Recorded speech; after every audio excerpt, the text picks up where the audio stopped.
fumaça do motor do avião, conhecida como esteira de fumaça, parecia estranha e durava como nunca antes. Começaram a reparar nela há uma década. Alguma coisa estranha está acontecendo no nosso céu. Isso é uma coisa muito diferente. É fumaça química. Alguns observadores acreditam que aditivos experimentais estão transformando esses longos riscos de gás em uma esteira química. Ela se chama fumaça química. Dizem que é parte de testes atmosféricos secretos e as pessoas são as cobaias que não têm consciência. Não há nenhuma prova para sustentar essa afirmação. Será que essa fumaça é mais do que a emissão normal de combustível com vapor de água congelado? Nós chamamos testemunhas dos dois lados. E peritos realizaram inúmeras experiências buscando substâncias nefastas e um veredito final quando examinamos a prova infalível.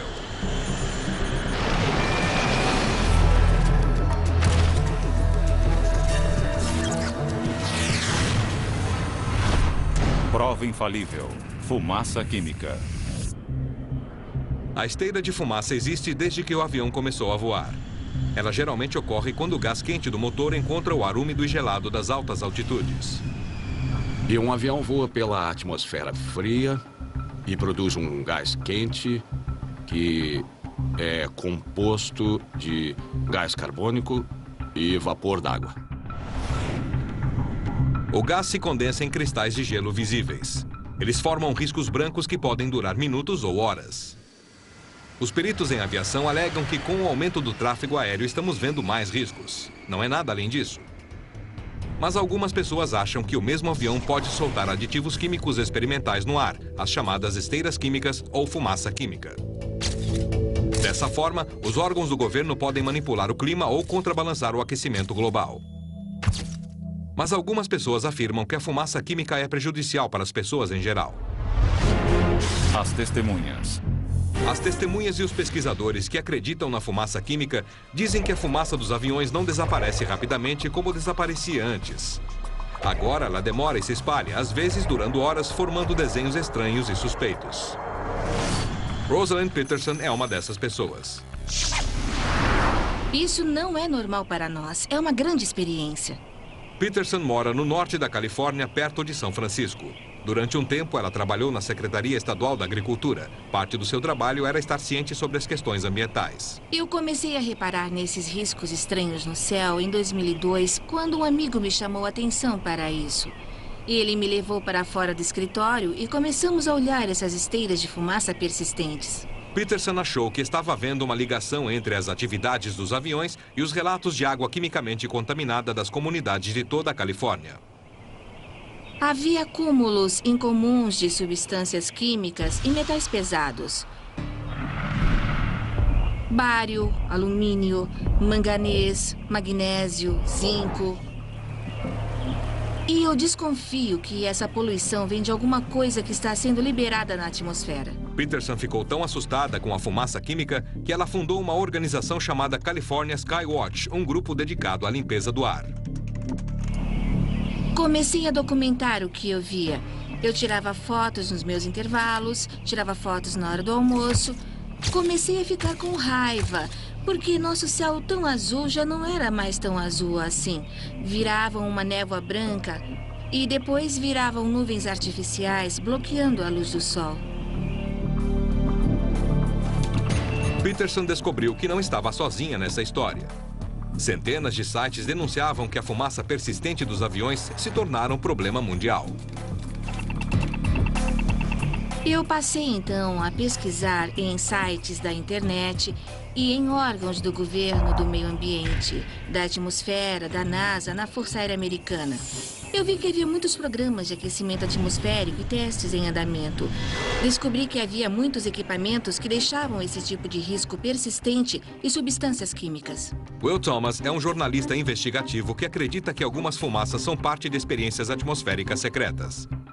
Ele tem escrito sobre isso há mais de 10 anos. Esse é um projeto deliberado para desacelerar o aquecimento global. Esses riscos estavam aparecendo em regiões rurais, longe dos sinais de rádio e das rotas aéreas normais. Apareciam durante semanas no céu e depois desapareciam totalmente. E aí reapareciam meses depois, ao contrário do tráfego aéreo normal programado. Thomas acredita que a fumaça química é um sinal de que alguém está usando as emissões dos aviões para controlar o clima e desacelerar as mudanças climáticas. O problema da fumaça química é que quando tentamos manipular e interferir nos complicados e interligados processos atmosféricos, podemos ter consequências inesperadas em grande escala. Geoengenharia. A geoengenharia é a manipulação artificial do meio ambiente da Terra em grande escala. No início da década de 90, o físico nuclear americano Edward Teller estava entre os primeiros cientistas a elaborar uma experiência para tratar da questão do aquecimento global. Ele especulou que o óxido de alumínio poderia ser injetado acima da troposfera. Isso agiria como minúsculos espelhos e refletiria uma parte dos raios solares de volta para o espaço. Supostamente, isso nunca foi posto em prática. Mas os ativistas acreditam que o governo ressuscitou a teoria de Teller, com terríveis consequências para a saúde. Parte dessas partículas radioativas desse projeto de fumaça química são as partículas de estanho caindo aos megatons sobre as pessoas desavisadas, plantas e animais. Um fio de cabelo humano tem 100 microns de largura. 10 microns são submicroscópicos. Pode afetar nosso pulmão, pode inflamar nosso coração, causar doenças coronárias, levando à morte. E esse material está caindo aleatoriamente em quantidades invisíveis. Dave Dickey também acredita em fumaça química. Como paisagista de uma cidade grande, ele passa bastante tempo ao ar livre. A fumaça dos aviões está diferente do que era antigamente. E eu me lembro uma vez, em janeiro de 2002, quando o número de voos no céu estava muito estranho. O número de riscos de fumaça no céu era inacreditável. Estávamos contando de 40 a 60 voos.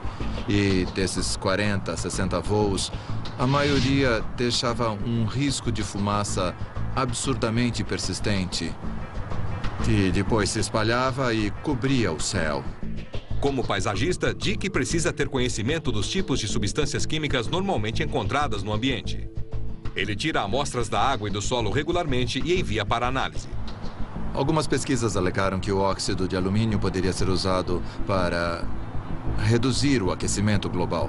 E eu pensei que se houvesse chance do óxido de alumínio ser usado na atmosfera, que ele apareceria como precipitação. Ele colheu amostras de chuva em dias que o tráfego aéreo estava mais intenso e levou para o laboratório. Eu esperava ver medições básicas onde o alumínio fosse aparecer como precipitação de mais ou menos 0,0093 miligramas por litro. Uma pequena quantidade de alumínio naturalmente presente na chuva. E deu aproximadamente 20 vezes mais alta do que eu esperava encontrar. David Dickey acha que o que ele colheu foram as partículas da fumaça química dos aviões. Eu esperava encontrar amostras de água natural, na verdade.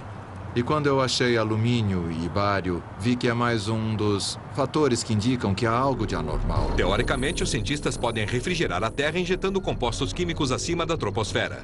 Mas será que outras substâncias poderiam ser injetadas para fins não tão nobres? Essas nuvens artificiais de substâncias químicas se espalham e perduram no céu.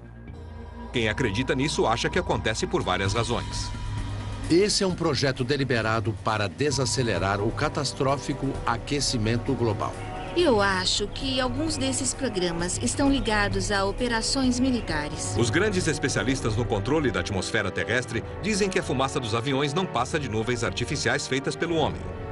E como outras nuvens, elas podem afetar o clima. O Dr. Wayne Evans é um cientista atmosférico. Ele usa sensores remotos como satélites e espectrômetros para estudar o efeito estufa e o conteúdo e comportamento da fumaça de avião. Ele reparou na fumaça do avião porque elas se formavam na mesma altitude das nuvens de cirro. E você vê as duas esteiras de fumaça se formando no meio do cirro natural que está se aproximando. A fumaça de avião está se formando no cirro e tem o cirro natural na mesma área. Só que a maioria das nuvens naturais reflete mais a luz do Sol de volta para o espaço do que fornece energia infravermelha de calor para a Terra. No entanto, os cirros são diferentes. Eles irradiam mais energia de calor do que refletem a energia solar para o espaço. Portanto, o cirro contribui para o aquecimento global. O cirro fica na mesma parte da troposfera que a fumaça do avião. Quando a umidade e a temperatura estão ideais, a fumaça pode se tornar um cirro e ter o mesmo efeito do aquecimento no clima. Descobrimos que a fumaça de avião estava produzindo nuvens muito maiores do que imaginávamos. Um avião em particular produziu uma esteira de fumaça que cobriu uma área de 4.000 quilômetros quadrados e perdurou por 6 horas. Mas também descobrimos que algumas esteiras estavam cobrindo áreas muito maiores e durando mais de 20 horas. O que é uma nuvem de cirro? E o que é esteira de fumaça? Nem sempre é fácil diferenciá-las. Esta imagem mostra bem que a Europa também está lotada de esteiras de fumaça e cirros produzidos pela fumaça de avião. Dá para ver a grande quantidade de esteiras em um dia qualquer sobre o Canal da Mancha e sobre a França. E dá para ver também que as esteiras estão misturadas ou se tornando cirros. Então a Europa também tem esse problema, não é só a América do Norte. A pesquisa do Dr. Menes na NASA apontou na mesma direção. Concluímos que isso provavelmente acontecia em vários lugares diferentes e passamos a observar as imagens de satélite. E, de fato, achamos vários tipos de provas dessa difusão, movimentação e cobertura da atmosfera. E temos pesquisado isso desde então. Podemos ver a fumaça de avião como uma forma de alteração climática inesperada.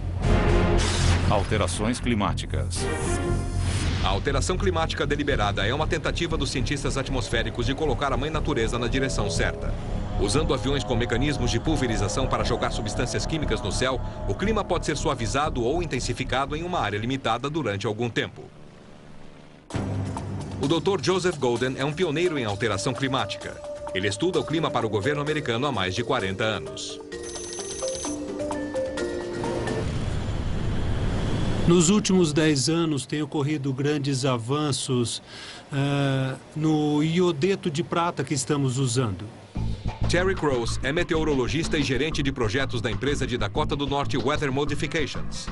A empresa tem uma grande frota de aviões e executa projetos de semeadura de nuvens em mais de 12 países no mundo todo.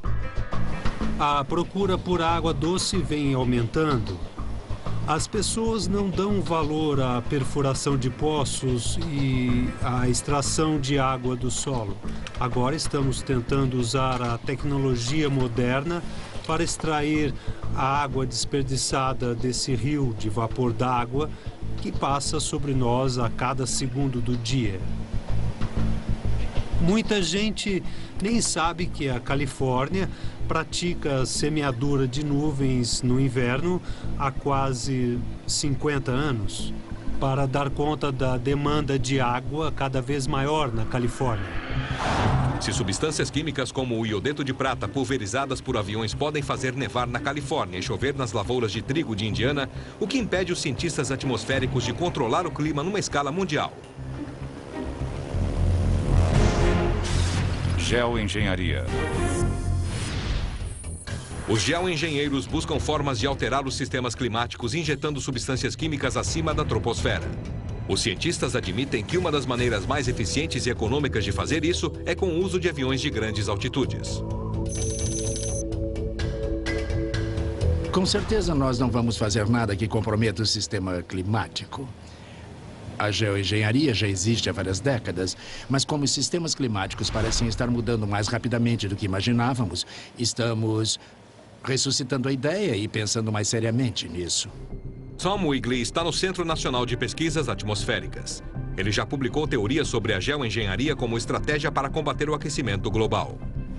Um tipo específico de geoengenharia que eu avaliei mais detalhadamente é a difusão de dióxido de enxofre na estratosfera. Poderíamos mandar aviões para cima da troposfera, na estratosfera, com grandes tanques de dióxido de enxofre para injetarmos na estratosfera com aviões em voo.